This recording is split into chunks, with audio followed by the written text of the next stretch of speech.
The air in Dresden had a taste to it in February 1945, ashen frost with an undertone of boiled turnip.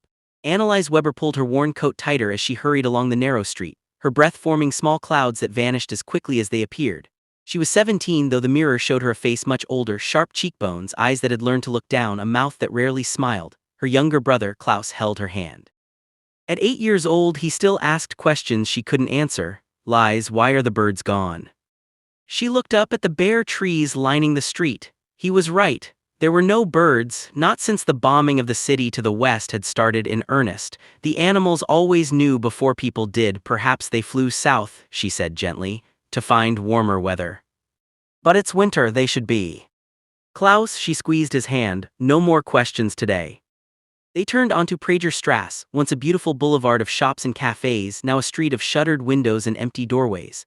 The bakery at the corner was open, though. It was always open. Frau Meyer, the baker's wife, stood behind the counter, her face a mask of exhaustion as she measured out the day's ration of bread, dark, heavy stuff made with sawdust and potato flour, but bread nonetheless.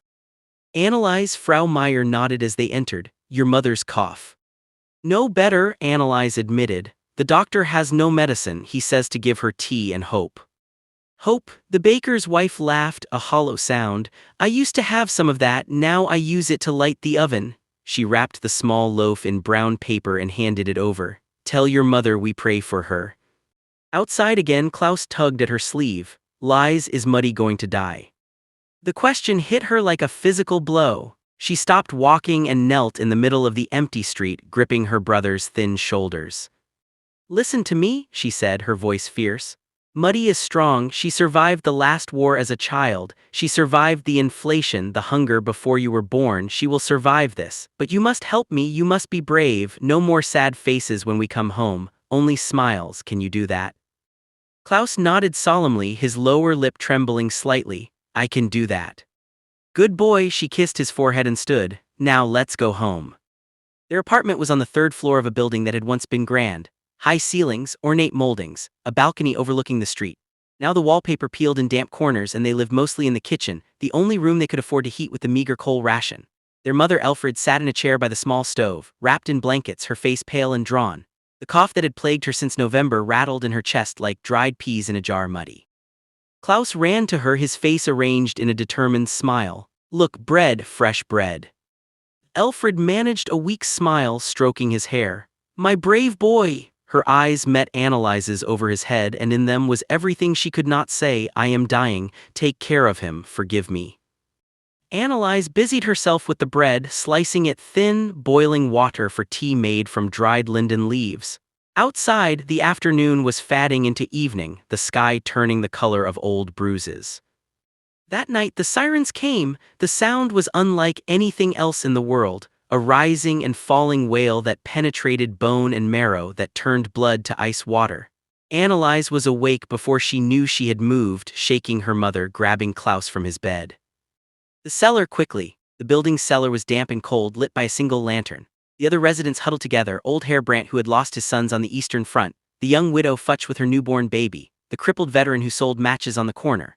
30 people who had become a family of strangers bound together by terror. The bombing began even through the thick stone walls. The sound was apocalyptic, a continuous roar like the world being torn apart. The ground shook, dust rained from the ceiling. The baby cried, a thin, desperate sound, and its mother rocked it, singing a lullaby that no one could hear over the thunder above. Klaus pressed against Annalise, his small body trembling. She held him tight, her hand over his ears, her own face buried in his hair so he wouldn't see her tears. Make it stop.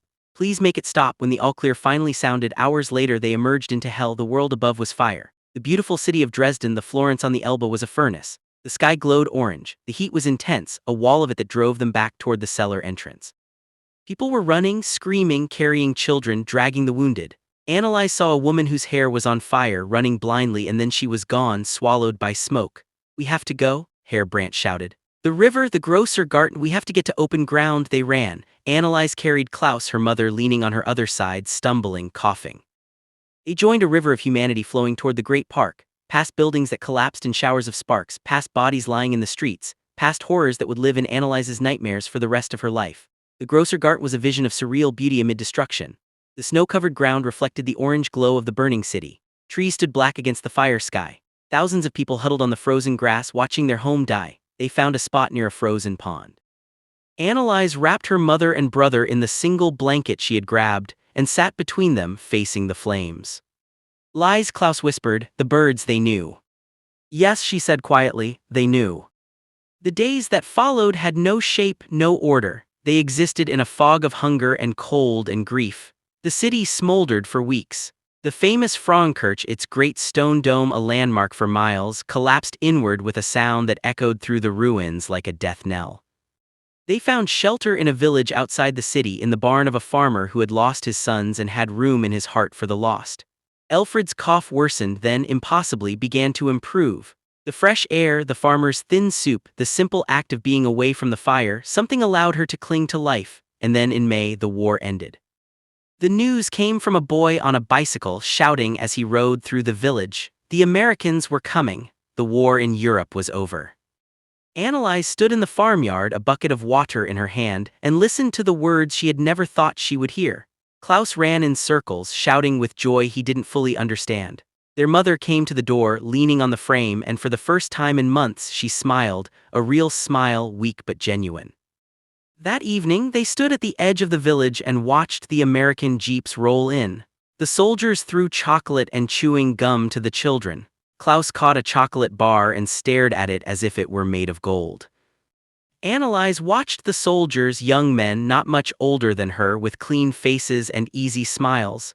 They were the enemy. They were supposed to be monsters, but they looked tired and far from home, and one of them, seeing her watching, simply nodded.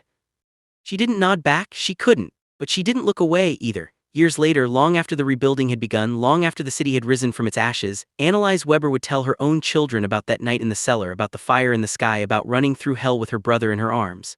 She would tell them about the silence after the bombs stopped, a silence deeper than anything she had ever known. And she would tell them about the morning after, when the sun rose over the ruins, pale and weak, and she had looked at her mother, still alive, still breathing, and at her brother, asleep with his head in her lap, and she had understood something that would stay with her forever. War was made by men in rooms far away, but survival, small, stubborn, ordinary survival, belonged to everyone else. In the rubble of a broken world, Annalise Weber had found the only truth that mattered. As long as someone lived to remember, nothing was ever truly lost. Os den Trümmern wetcht des Gras, und os dem Gras wachsen die Blumen, und os den Blumen wetcht des Leben wieder. From the rubble grows the grass, and from the grass grow the flowers, and from the flowers